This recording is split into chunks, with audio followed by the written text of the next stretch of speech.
Hello everyone, it is September 28th, 2023.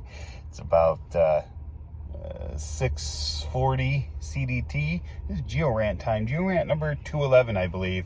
Sorry I've been MIA on the channel for a while. I've been trying to get a lot of stuff done.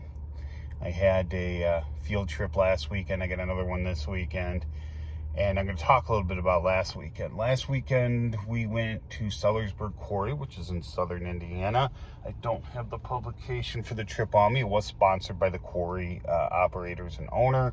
So it's not like, we all went in there. Okay, it is an active quarry. So it was for the annual meeting of PGI, professional geologists. And I am one in Indiana as well as Illinois. So I decided I'd go on the little trip, and down there, you're on the very edge of what we call the Illinois Basin. Some people call it the East Interior Basin. But yeah, the Illinois Basin isn't just in Illinois. It goes way in Indiana. It goes way into Kentucky.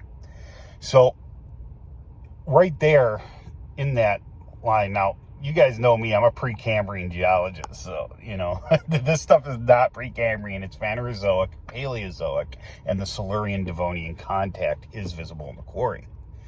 Now, the trip was okay. It was a beautiful day out. I've got video and stuff like that. There'll probably be a video coming out. I just want to talk a little bit about one thing more than anything, was the over-glorification of sequence stratigraphy, if you will. Now, I don't want to say sequence stratigraphy isn't useful. It is useful. But it's not useful from a mapping perspective, because you can't identify carbon isotopes in the field. So, this is why we do lithostratigraphy, and there's a lot of great smart people there, and I'm not dinging them or anything. I just want to say that I do it too. When you're in your own little world, you seem to think it's like the best thing since sliced bread, but it's not practical outside of your circle, and sequence stratigraphy is one of those things.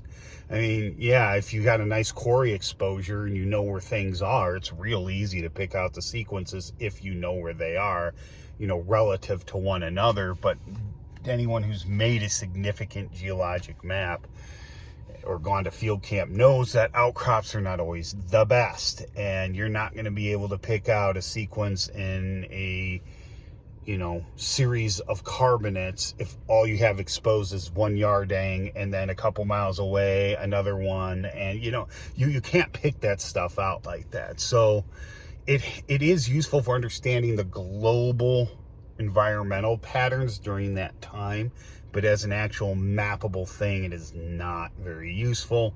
And a lot of these guys, I don't think they've ever heard of the North American Stratigraphic Code. They use lithostratigraphic names and talking about sequence stratigraphy, which I understand, but I get the impression, which is fine, I get the impression that they think they can just use those names for sequences, which you can't, and because they're already lithostratigraphic units. Not to mention the carbonate series, and I use that term generically, of even the Ordovician, but the Silurian and Devonian, especially in Indiana, is just garbage. It's has been since its institution. It has a lot of work that needs to be done. A lot of carbonates are divided out lithostratigraphically that if you were in the field and you have cruddy outcrops, you couldn't tell one from another if you didn't know stratigraphically where you were in section. It's the same thing for many carbonates during that time in many states, Iowa, Illinois. It's not, and Iowa's a little better. But anyway, I digress. The point is, it was a great trip. We did get to do some fossil picking. I will show you that in a subsequent video as well. The only other beef I have is that it seems like there were a lot of geochemists and paleontologists there, and this may actually be because of the quarry operators and owners. This may not be because of the trip organizers, so I shouldn't ding them, but I will say, you all that know me know geochemists. Geochemists are not my favorite people.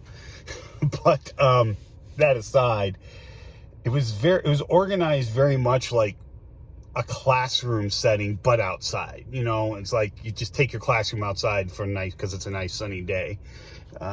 We weren't allowed to really get up close to the rocks at all, other than the boulders dividing, which I understand from a safety perspective. I get that.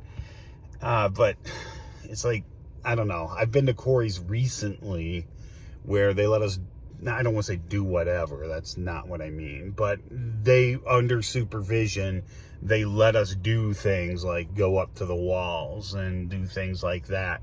And it's just like, I don't know, it just seemed like we could have done most of that trip in a classroom and then gone fossil collecting, you know. But anyway, but you know, and plus you guys know, like I said, I'm pre-Cambrian geologist, so all the fossil talk really get to very well.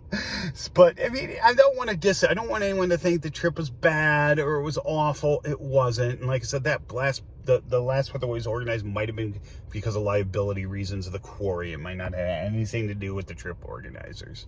Probably didn't, actually. Probably was a quarry, but I don't know. It just it seemed a little yeah, anyway.